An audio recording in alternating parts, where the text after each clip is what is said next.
کیا آپ جانتے ہیں کہ چونٹیوں کو بارش سے پہلے ہی کیسے خبر ہو جاتی ہے کہ بارش ہونے والی ہے؟ آج میں آپ کو اس ویڈیو میں چونٹیوں کے متعلق کچھ دلچسپ حقائق کے بارے میں بتاؤں گا۔ سورہ نمل کے اندر، نمل عربی میں چونٹی کو کہتے ہیں۔ اللہ نے پوری سورہ کا نام ہی نمل رکھ دی ہے، یعنی چونٹی۔ سورہ نمل کی 17 اور 18 آیت کے اندر اللہ کریم نے ارشاد فرمایا، جس کا مفہوم بیان کروں گا، کہ حضرت سلیمان علیہ السلام جب اپنے لشکر کے ساتھ نکلے، جس میں جن و انس اور جانور بھی موجود تھے، جنگ بندی کیے ہوئے وہ لشکر کے ساتھ جا رہے ہیں کہ دور چونٹی نے دوسری چونٹیوں سے کہا کہ حضرت سلیمان علیہ السلام کا لشکر آ رہا ہے، تو تم اپنے اپنے بلوں میں گھس جاؤ، کہیں ایسا نہ ہو کہ اس لشکر کے پاؤں تلے آ کر تم مسلی جاؤ اور انہیں خبر بھی نہ ہو، یعنی حضرت سلیمان علیہ السلام کے لشکر کو خبر نہ ہو اور تم مسل دی جاؤ، پیس دی جاؤ۔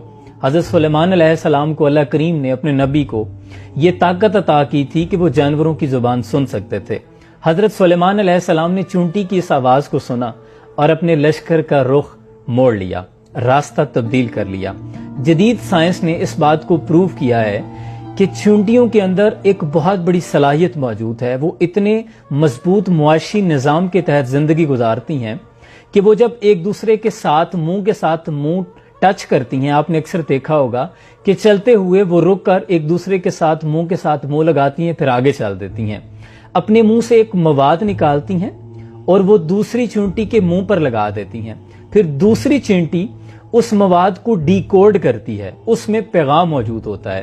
باتیں نہیں کرتی، وہ ایک لعاب منہ سے نکلتا ہے، وہ دوسرے کے منہ پہ چپکا دیتی ہے، اس مواد سے دوسری چونٹی اس پیغام کو ڈی کوڈ کر کے سمجھ آتی ہے کہ بات کیا تھی۔ اور ان کو بارش سے پہلے بھی آپ نے دیکھا ہوگا کہ چونٹیاں اپنے بل کے ارد گرد اپنی طرف سے ایک حفاظتی بند بنانا شروع کرتی ہیں مٹی کا، اور اپنے لیے دانے وغیرہ بھی ذخیرہ کرنا شروع کر دیتی ہیں۔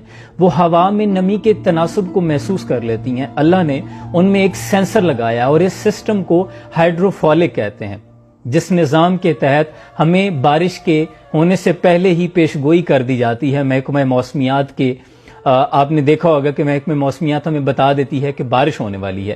جو پریڈکشن کی جاتی ہے وہ بھی اسی ہائیڈروفولک نظام کے تحت کی جاتی ہے۔ اللہ نے یہ سینسر اپنی بڑی ادنا سی مخلوق کے اندر پہلے سے رکھا ہوا ہے۔ اور دیکھیں، جنہوں نے قرآن پر تحقیق کی، غور و فکر کی، انہوں نے کسی ٹیلے پر بیٹھ کے ہی 1400 سال قبل پہلے ہی یہ ساری باتیں بتا دی تھی، اور جنہوں نے بتایا کہ زمین کا حجم کتنا ہے، انہوں نے بھی قرآن پر غور و فکر کی تھی۔ لیکن ہم غور و فکر کم کرتے ہیں۔ اللہ کی بہت شان ہے، وہ بڑا عظیم رب ہے۔ سبحان اللہ۔